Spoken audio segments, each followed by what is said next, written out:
So I'd like to say good afternoon, everyone, and welcome to today's webinar, Social Media for Anti-Violence Organizations, Research to Up Your Social Media Game. Just a reminder to please mute your mics and feel free to have your cameras on or off as you desire. Today, the webinar is being recorded. So again, feel free to turn on or off your cameras as you prefer. My name is Nicole Bedford, and I'm going to be the moderator and also a presenter for our webinar today. Dr. Jen Cole was meant to be today's moderator, and she has been the guiding academic supervisor for the work conducted by Natasha Randall. But given the context of the recent discovery of the 215 children in Kamloops, Dr. Cole needed to take a step back. She has put a lot of loving and supportive guidance into the research we'll be sharing today, and I want to recognize her contributions to this work. There are absolutely no words that can capture the injustice that those children in Kamloops endured, nor the tragedy of the situation. But I'm mentioning it today because it's essential that we name it, recognize it, and understand that this tragedy's roots are tied into the system of colonization that has had and still has ongoing impacts on the original peoples of Turtle Island. And as a settler myself, it's important to get educated on Canada's true history and also commit to reconciliation. So in that vein, I'd like to acknowledge that I'm joining our session today from Mi'kmaq, the ancestral and unceded territory of the Mi'kmaq people. This territory is covered by the Treaties of Peace and Friendship, which Mi'kmaq and Wolastoqiyik people first signed with the British Crown in 1725.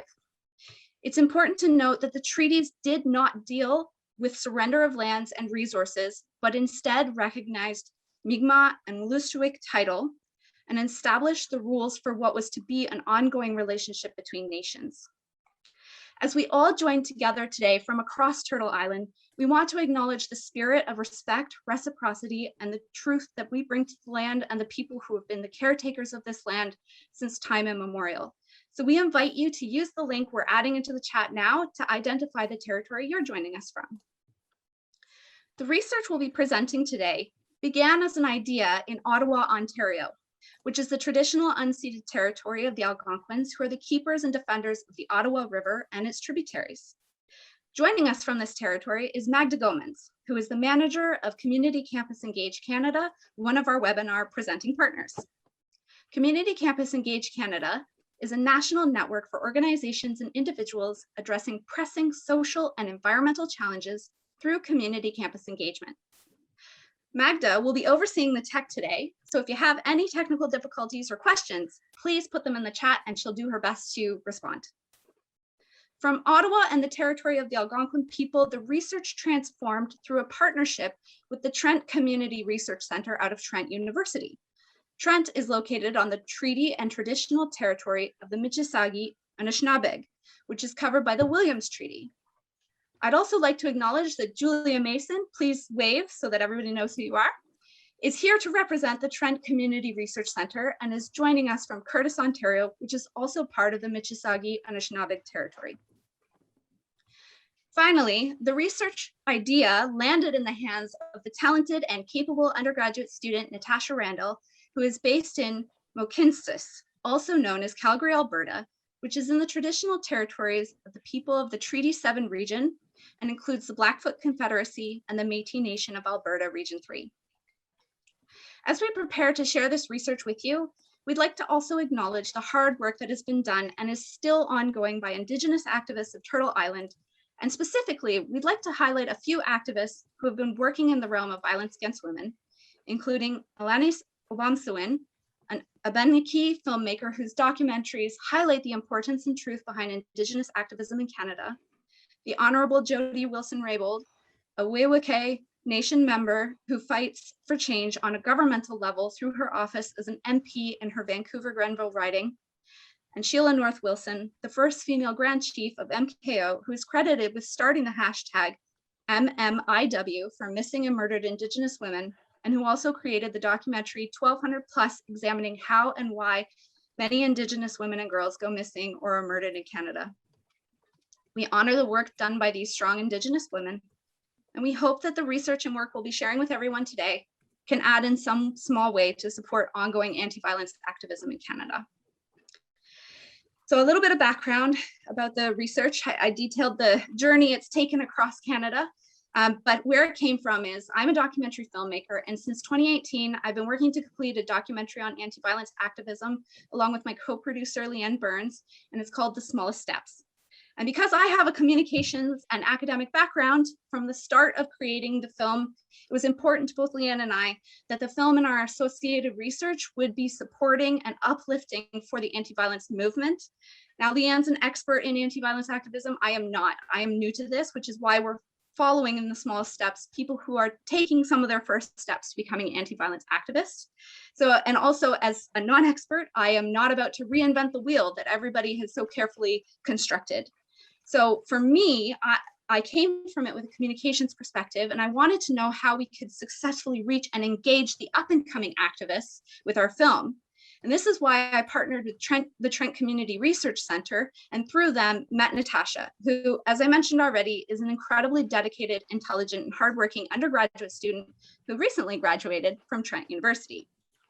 Together, Natasha and I sought to look at what works and what doesn't work when it comes to outreach by anti-violence organizations on social media.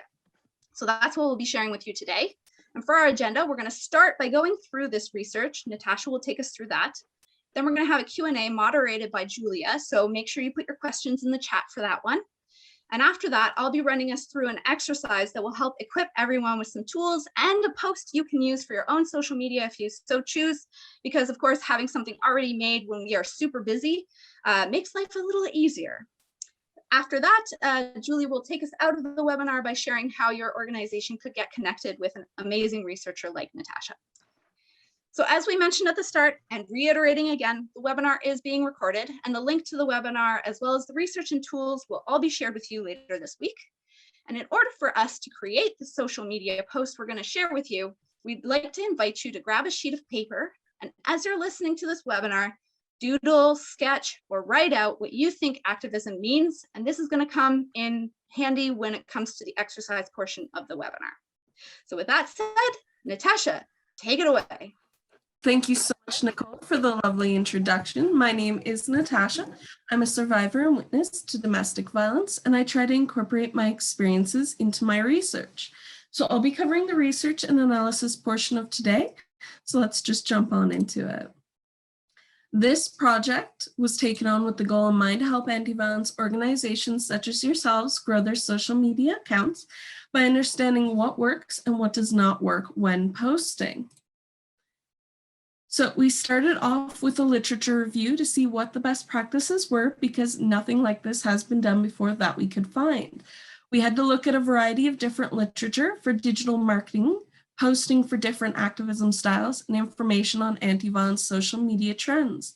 We then selected 6 anti-violence organizations and assessed their social media posts to see if this matched up with what the literature said, and compiled a list of recommendations that we'd like to share with you. So for our literature review findings, we were able to break down our findings into 5 categories: branding and visual appeal, imagery usage, digital marketing campaigns, language, and hashtags. Based on the literature, we found the following info seemed to come across consistently with each category. So for branding and visual appeal and imagery, incorporating your logo and or branding colors into each post, creating that consistent branding, and incorporating nature-inspired images, shapes, and colors, such as grays and greens, came off to viewers as very inclusive. Incorporating playful photos as part of a post can help with enhancing the message by sharing that post text content. One of the most popular visual imagery styles for these platforms is handmade signs that have been photographed. These signs can include different images of words written out in different fonts, different colors, highlighted, underlined with exclamation marks to push across the keywords in your message. So for language and hashtags, tailoring the language and content of a post based on the platform on which it will be shared helps to increase likes and comments. Instagram, for example, focuses on storytelling through beautiful imagery to draw in viewers. Twitter focuses on short text and links, while Facebook allows for a combination of both styles of posts, imagery, short or long texts and links, as well as auditory posts you can incorporate. TikTok and YouTube allow for visual and auditory posts that can incorporate text. It was recommended that these posts include hashtags to draw in viewers and connect them to issues and the organizations. For digital marketing campaigns designed by anti-violence organizations, studies have demonstrated that youth believe a strong digital marketing campaign design can change personal actions and improve social welfare in communities. When anti-violence services include information on activism that incorporate personal experiences, it connects the viewer to issues. For example, sexual violence awareness campaigns that incorporate personal narratives help to battle misinformation that spreads. Fear-based campaigns can catch traction fast and are seen by anti-violence organizations and services as a good base principle for deterrent of actions, but they're not as effective as personal experiences that are shared. So for our data analysis, we chose one anti-violence organization from each of the following geographical areas for a total of 6 organizations to include in our study: Nunavut, British Columbia, Saskatchewan, Ontario, and Newfoundland. We chose these locations as they're a mixture of rural and urban locations across Canada. These organizations included shelters, sexual assault centers, anti-violence counseling centers, and sex work advocacy organizations. We also chose November because it was Domestic Violence Awareness Month, and each of these organizations does work in this field in some capacity.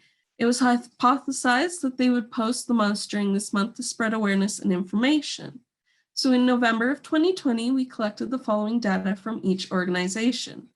For their websites, we examined emergency exit buttons, information and access to services, and links to social media accounts.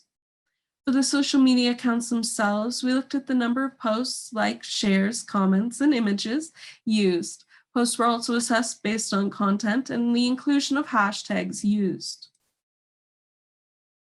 It is important to note that one of the anti-violence organizations chosen did not have any social media accounts, but did have a website.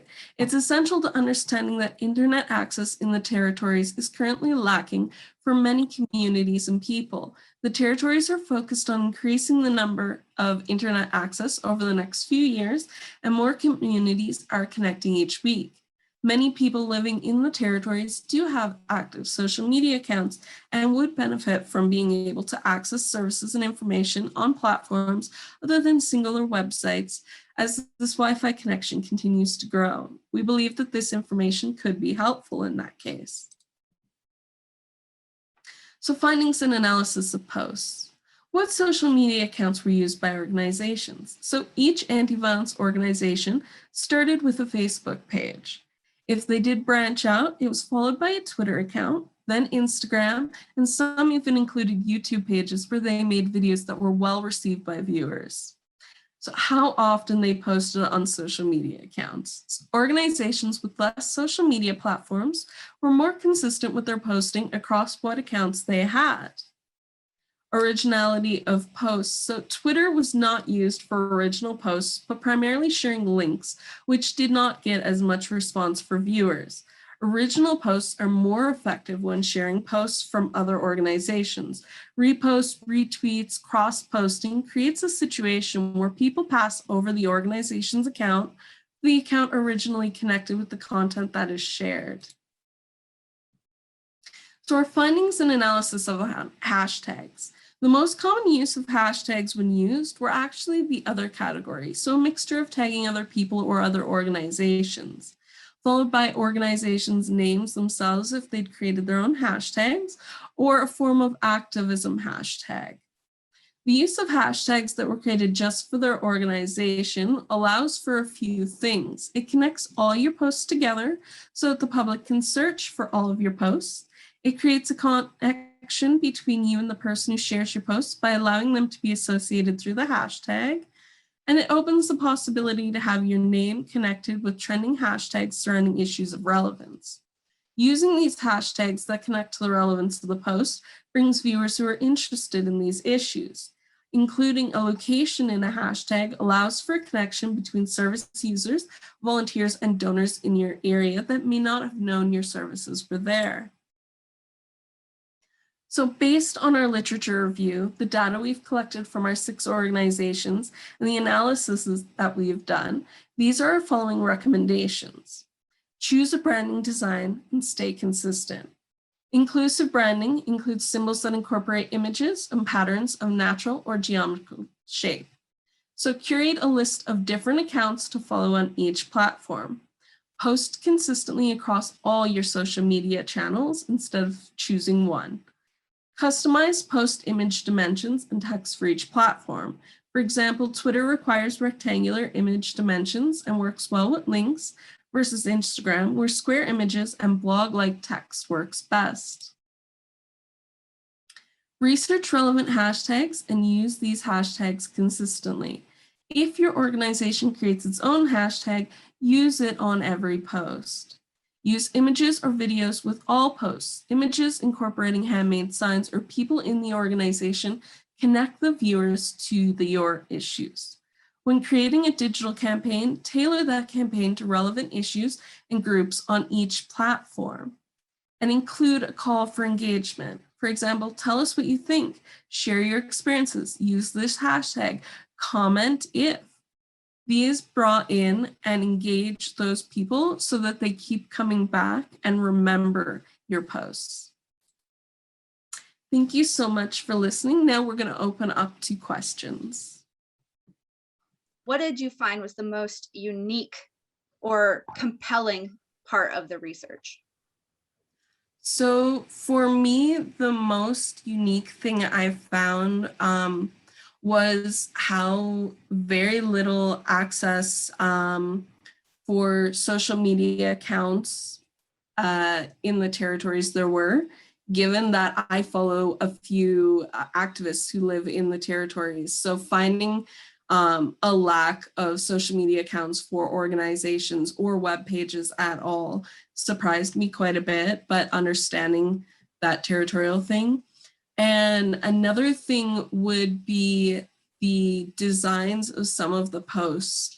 The way they designed a singular post, which some organizations posted every day on their website, and you could see how the lack of interest followed, but the post didn't change. It was the same post every day or each week. While it gave that relevant information, it did not draw it in, and it actually became very tiresome to look at the account and see that same post popping up over and over again and not seeing that change. Thank you, Tasha. Sarah Jean is asking, can I ask a question via the mic function? Yeah, sure, Sarah Jean. Okay, so I just didn't see the raise your hand function, so I didn't want to just start talking. My question is kind of like longer, so I didn't want to type it. So one of the slides you talked about, rather than posting on like Twitter one day, Instagram the next day, and Facebook the next day, like it's best to like be consistent and like post on all of them. So like if you were to make a post, and like Twitter, like you said, is best for like links or shorter text, where Facebook might be a bit more, would you like condense the post rather than posting like the exact same thing? Or like what would you say, like what did you find with having that consistency of posting but still maintaining the what platform should have what? Yeah, that's a great question. So we have actually, I've seen it done on Small Steps. Nicole actually does it, where you take a post and you've got all your information, your links, your everything on your Facebook page. But then in the Instagram account will be an image and just a little short micro blog with some information, different wording, a different approach to the same situation, a different or similar image, but that like little clip or blog is slightly different, so it still stands out. The language is more focused towards Instagram. And then on Twitter, it will be a quick link and a quick word about this is what the issue is, here's a link, check it out sort of style. So you're getting that consistency of posting on all accounts, but at the same time, it's the same content, but just changed slightly in wording or imagery to make it work for each platform. So it's not, if you've got that one follower who follows you on all the platforms, their feed isn't going to pop up with the same thing. And while they might not have been drawn into your Facebook page, your Instagram post really drew them in, or that quick link on Twitter caught their eye, but they didn't look at like your account link notification that came up on their page for that account. Does that make sense? Yeah, that is perfect. Thank you very much. I'll also jump in there to say that we've learned a lot from Natasha's research. So don't go back in our feeds of our social media. We're learning and starting to apply this research now. Thank you, Sarah Jean, for your question. I actually have one, Tasha. Of course. What kind of posts seem to do the best? Maybe if you could talk about like on the different platforms or the different content specifically that if your research did look at that. So when I looked at it overall, it didn't really have. Okay, so it depends on the different subjects. The one I saw that really stood out, and I thought the organization did this amazing thing, they did a week of volunteers. And they did this beautiful thing where they chose a different group of volunteers for a different, for their Instagram, and a different group of volunteers for the Facebook. And each day they gave a blast out saying, this volunteer is amazing, has been with us for this time, and their favorite part of working for that organization. So they love working with, or their focus is this, and why they liked working on that. And they're like, we want to raise up this volunteer, but we also want to do that. I've never seen so many beautiful comments on a post like spread across for that week. Like that was my favorite thing to look at. And it was one of the most well received that did not have an overabundance of hashtags, an overabundance of links. It was just that organization sharing their information, connecting people to them. And it was that whole thing just drew in so many people. The next one would be where an organization connected information about their issue with a link and was like, this link is talking about this. We've also found this. That kind of post really drew in people and really got a lot of shares and comments. And a lot of organizations I saw used that style and really brought it out. That's awesome. Thank you so much, Natasha. Welcome. Laura Oliver from Luke's Place is asking, can you speak to images and inclusion and if the organizations you reviewed did a good job in being inclusive in their images? So for the inclusion thing, I thought that the images looked really inclusive. As a straight white person, though, sometimes we can look at something and think, this looks really inclusive. So we've always got to look at how we're approaching things. We've always got to ask ourselves, I have an amazing group of friends that when I fall back on a question, I can reach out and contact my friends who are part of the LGBTQ or different races. And I'm like, hey, I'm a little concerned, and they know me and they're like, hey, okay, I do this or I'd incorporate that.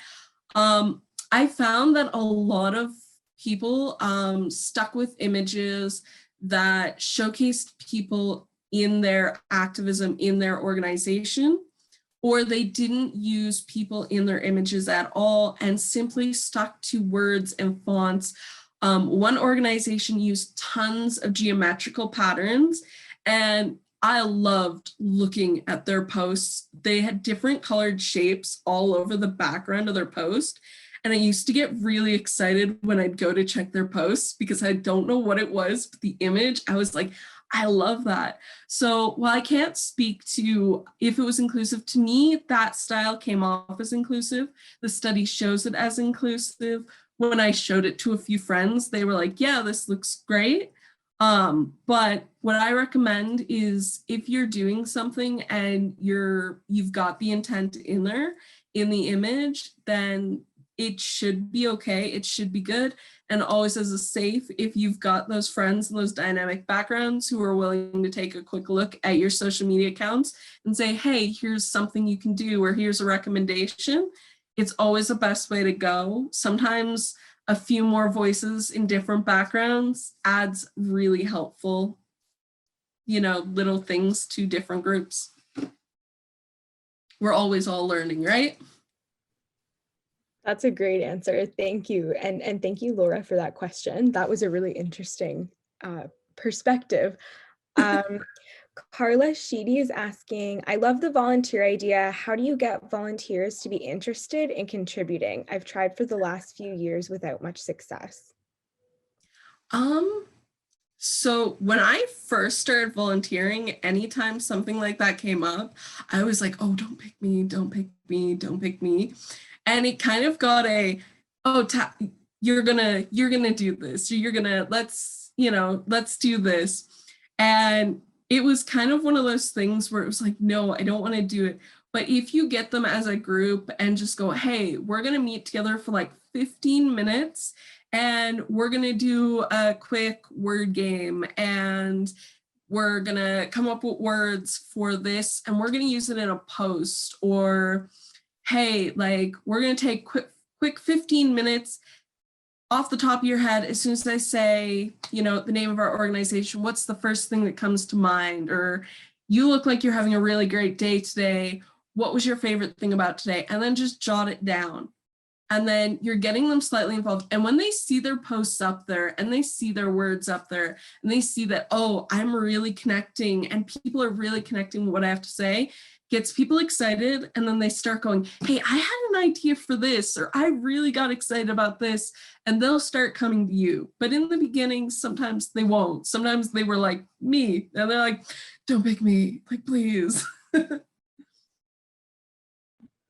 That's awesome. I can relate to that experience for sure. I'm sure more than just me in this Zoom call can relate to that. That's really good advice. Thank you, Carla, for that question. We have a couple of minutes left, about a minute and a bit. So I don't see anything in the chat. Maybe I'll finish off with just, can you speak a little bit more about your experience doing community-based research and working closely with an organization doing this community, like grassroots work? Especially because traditionally, like academic research doesn't often do that. I would love to hear about your experience with it.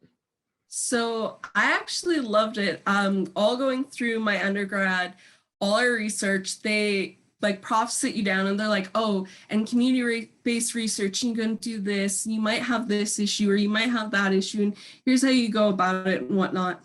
And they'll talk to you about it and they'll tell you about it. And then it comes time to do research and they're like, no, you can't quite work with a community yet. And they'll go, we're just going to do this. And they have you focus on just looking at analysis, just working on, and they're like, come up with some ideas that you can just hand off to somebody in the community.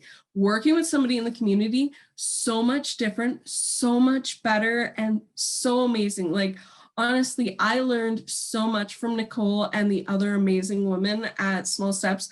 I actually want to continue volunteering with them, which Nicole said I could, because I was just like, I didn't want to stop. I was like, I want to keep volunteering here. Like, I'm so passionate about what they're doing. And every step of the way, it was an amazing learning experience. I would learn something from them. They would tell me they learned something from me, and we would keep going. And it was so much different than just do the research and here, hand this piece of paper off. And if I got stuck, I could go, hey, so this is what I've come up with, and this is where I've hit. And like, what do you think of this? And then they would go, oh, like we've found or we've noticed this. And it would just click in your head.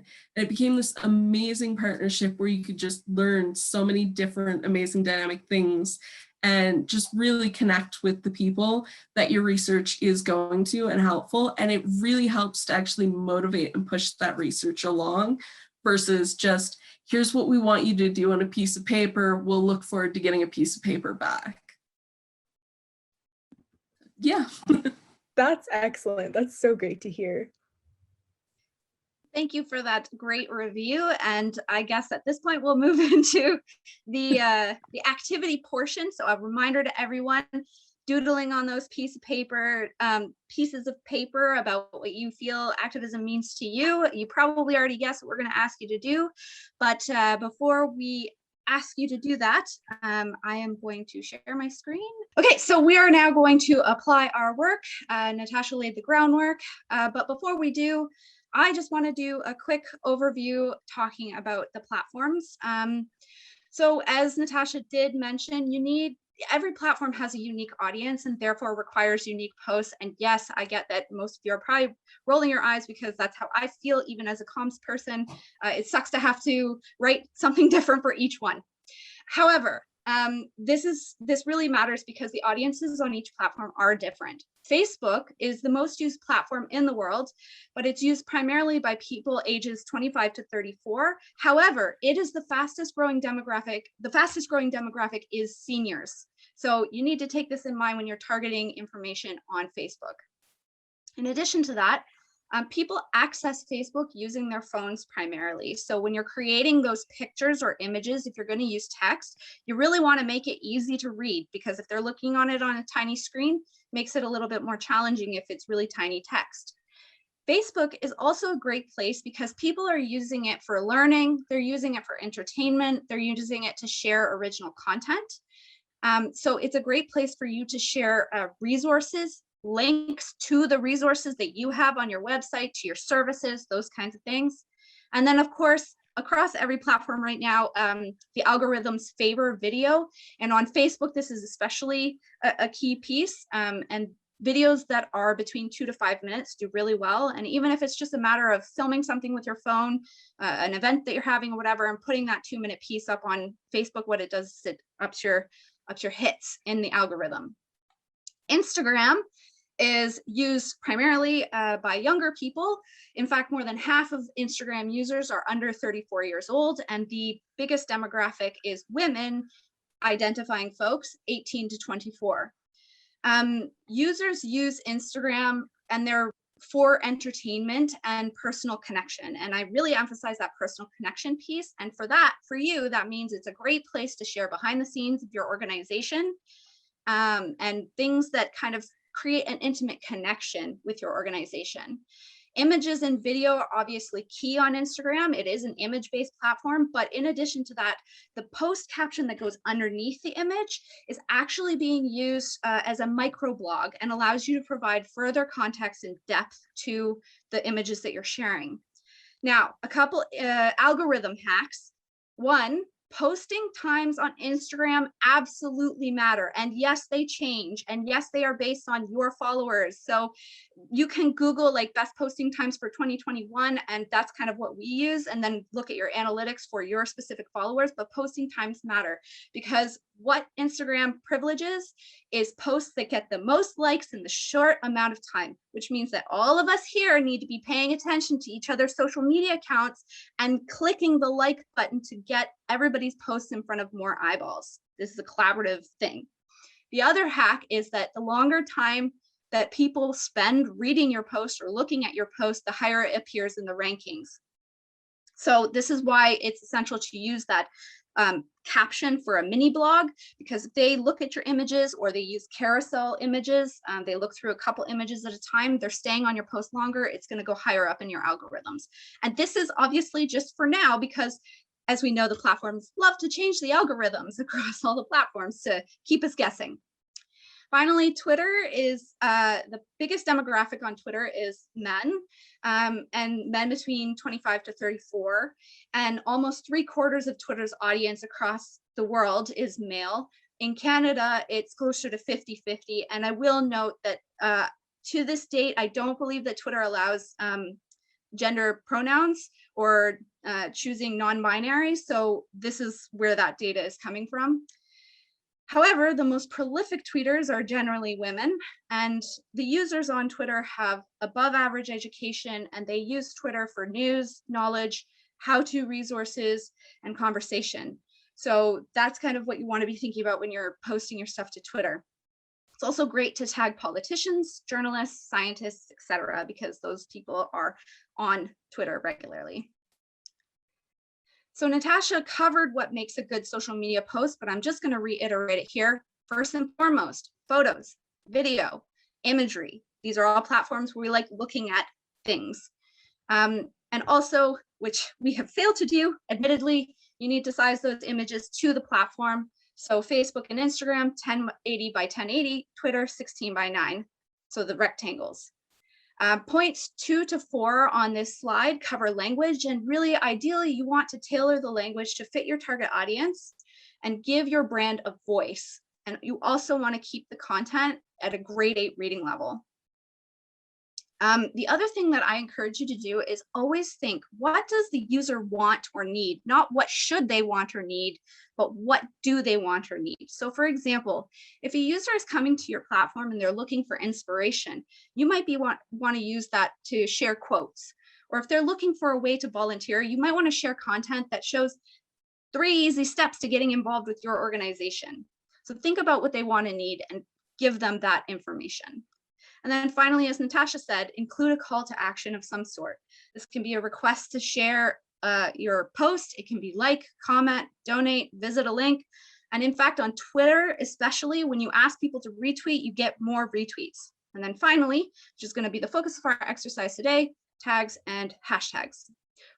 Hashtags are the # for those who had old phones, and the word, and they're like a barcode that tells social media platforms how to catalog your post. Tags are the @ symbol with the person or organization's social media handle, and they associate your post with other users.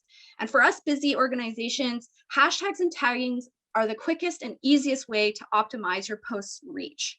So not to forget customizing per platform, but this is an easy way to get eyeballs in front of your posts.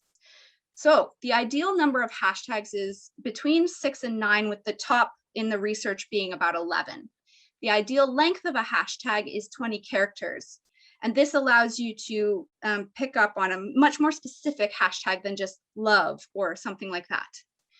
You're going to want to select hashtags that have around 100,000 posts associated with them. So on Instagram, this is really obvious. When you start making a hashtag, it'll show you how many times that hashtag has been used. It actually shows you a number.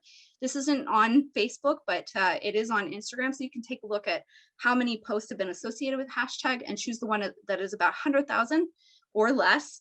And the reason you want to choose these is because the most popular ones, your stuff is going to go through the feed like crazy. Like it's going to go so fast, nobody's going to see it. The other thing is, in terms of where you can include the hashtags, you can put it in a post caption, or you can put it in the comments of a post. That's up to you. It doesn't change the algorithm in any way, at least not to my knowledge. And for accessibility purposes, I really recommend you capitalize the start of every new word in your hashtag, because that helps people read the hashtag. Now, to find your hashtags, you're going to want to, 1, look at influencers who are in the field. What hashtags do they use? Copy them. 2, look at hashtags that your target audience uses regularly and copy them. And 3, generate your own hashtag and use it on everything, just like Natasha's research said. And then finally, tagging, which again is tagging an account. The best advice I can give you here is to tag as many accounts as you can, relevant accounts, of course. And you're going to want to make a categorized list of the users you can tag. And you want to tag both in the photo itself as well as the post caption. So you can, this is something that if you're a user of Facebook, you remember when you used to tag your friends in your photos, that's tagging in the photo. And then in the caption is, by doing the @ symbol in the caption. And the reason you want to do this, particularly for something like a volunteer image, is that when you tag somebody in the photo, it will automatically show up as part of their accounts in their account pages, as long as they have the settings accordingly, like to allow those kinds of pictures to automatically be put into their profiles. And then you tag the post, because then it notifies the account that they've been tagged in a post. So let's apply everything. So hi again, my name is Julia. I am the community-based research assistant with the Trent Community Research Center. I started as a student staff a year ago now, and I've also been a CBR student myself. I've done research similar to the structure that Natasha has been doing. Thank you so much for having me here today and for the opportunity to see this work come to fruition. It's really exciting for me. So I'll talk a little bit just about kind of community service learning and community-based research to summarize kind of where this all came from today from my perspective. So community service learning provides students the opportunity to work and make a difference in their communities while reflecting on their previous learning and putting this learning into tangible work. These community partnerships provide opportunities for students to gain valuable experience and to contribute and increase their awareness of the social and political life of their community. Beyond this, creating space for these partnerships strengthens community networks and produces tangible outcomes. At TCRC, our focus is on community-based research, which allows students to do real research driven by community interest for the benefit of a local organization as well as the broader community. These communities can be focused in Peterborough City and County, organizations across Northumberland, Durham, and City of Kawartha Lakes. But in this digital area, we've been fortunate to develop partnerships in other areas of Ontario, just like you saw today with Nicole's organization in Ottawa. I consider TCRC to play mostly a facilitation role. We assist community organizations, faculty, and students to come together to produce great research outcomes, and the areas we provide support in are in project development, project matching, and ongoing support. We're so thankful at TCRC for students like Natasha who are able to carry out this work. As you have seen today, the collaboration between undergraduate students, faculty, and community organizations can have incredible outcomes and benefits.